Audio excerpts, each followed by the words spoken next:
आगे बातचीत करूंगा मैं रूपक से, लेकिन एक और खास मेहमान हमारे साथ मौजूद हैं। चौथी तिमाही में केफिन टेक के नतीजे अनुमान से बेहतर रहे हैं। आय करीब 25% और मुनाफे में करीब 31% की ग्रोथ देखने को मिली। ईबिटा ग्रोथ भी करीब 25% के आसपास रही। हालांकि मार्जिन 45.8% पर बरकरार रहे हैं। Q4 के नंबर्स पर बातचीत करने के लिए और आउटलुक पर बातचीत करने के लिए हमारे साथ कंपनी के CFO विवेक माथुर मौजूद भी हैं। विवेक सर नमस्कार, स्वागत है कार्यक्रम में।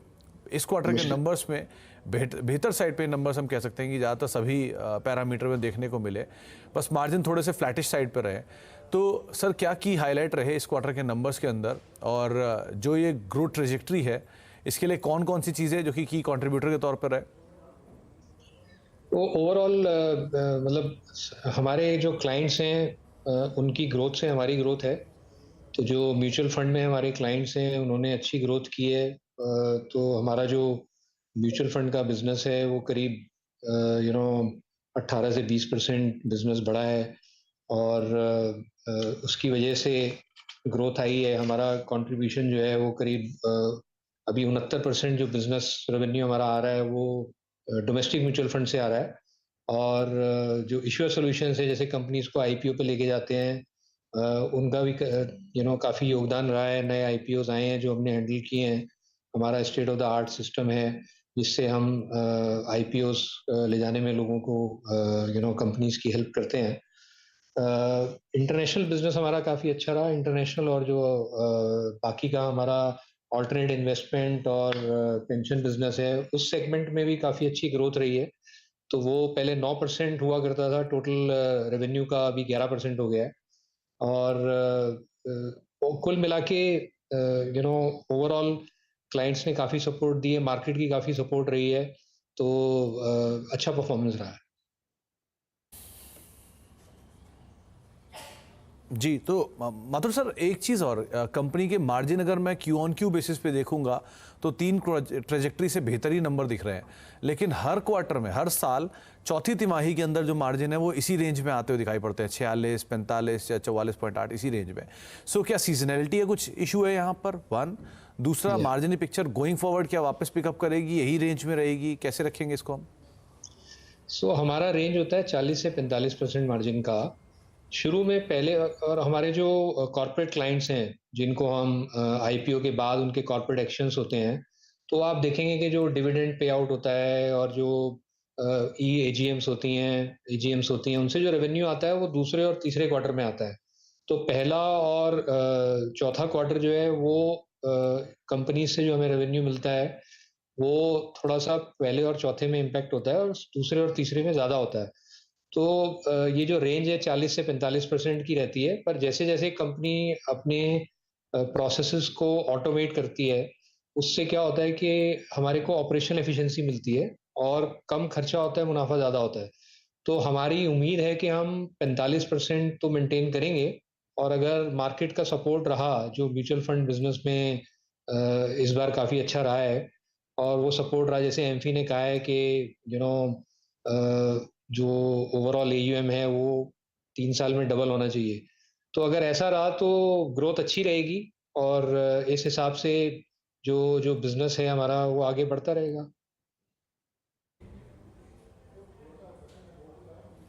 तो माथुर सर एयूएम की ग्रोथ, क्योंकि अभी जो ग्रोथ आ रही है उसमें इक्विटी का ग्रोथ थोड़ा स्लगिश है।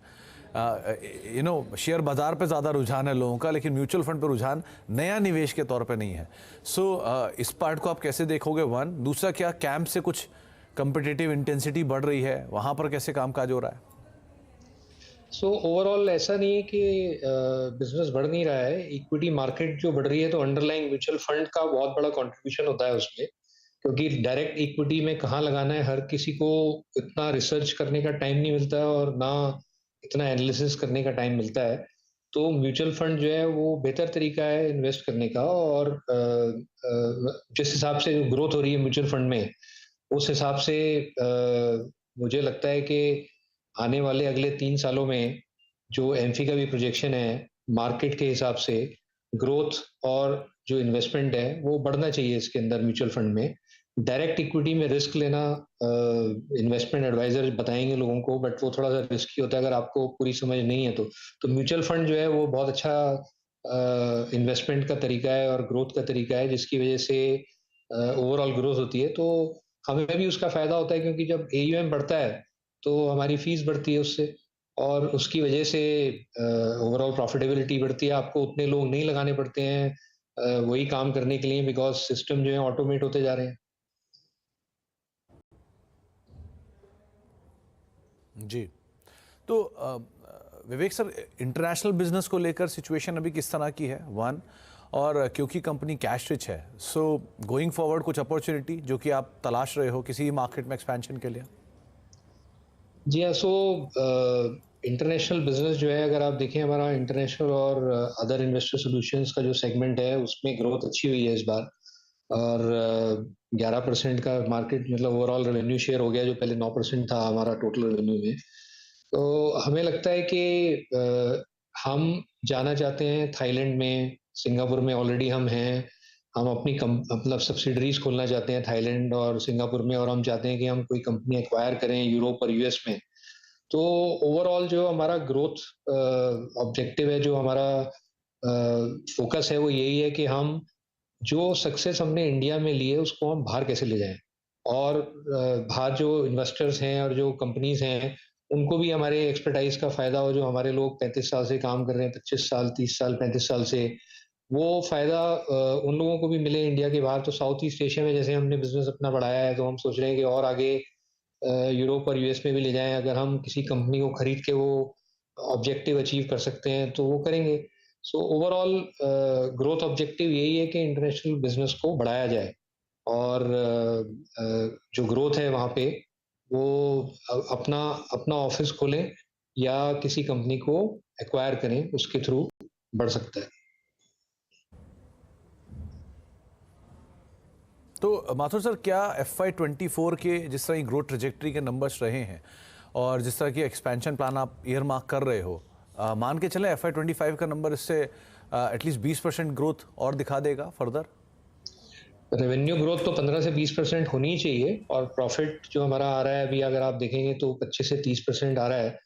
तो मार्केट सपोर्टिव है, हमारे क्लाइंट्स बहुत सपोर्टिव हैं, और जो रिटेल पार्टिसिपेशन है, वो म्यूचुअल फंड में काफ़ी बढ़ रहा है।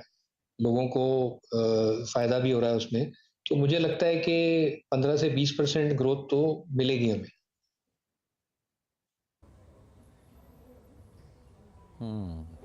चलिए, बहुत बहुत शुक्रिया माथुर सर हमारे साथ मौजूद रहने के लिए और नंबर से बातचीत करने के लिए, डिटेल्स पे चर्चा करने के लिए। और एक बार फिर से बहुत बहुत शुभकामनाएं आने वाले नंबर्स के लिए भी, और अभी जो अच्छे नंबर्स पोस्ट किए उसको लेकर भी। एक ब्रेक का वक्त हो गया है, ब्रेक के बाद लौटेंगे। रूपक हमारे साथ बने रहेंगे, उनसे तो हम बातचीत करेंगे ही, साथ ही साथ ऑटो सेल्स के नंबर्स वो भी बहुत इंपॉर्टेंट हैं, उन पर भी हम बातचीत करेंगे। केफिन टेक आपकी स्क्रीन पर है, 7% ऊपर नंबर्स के बाद सो फार कामकाज करता हुआ दिखाई पड़ रहा है। ब्रेक के बाद लौटते हैं और ऑटो सेल्स पे बातचीत करते हैं।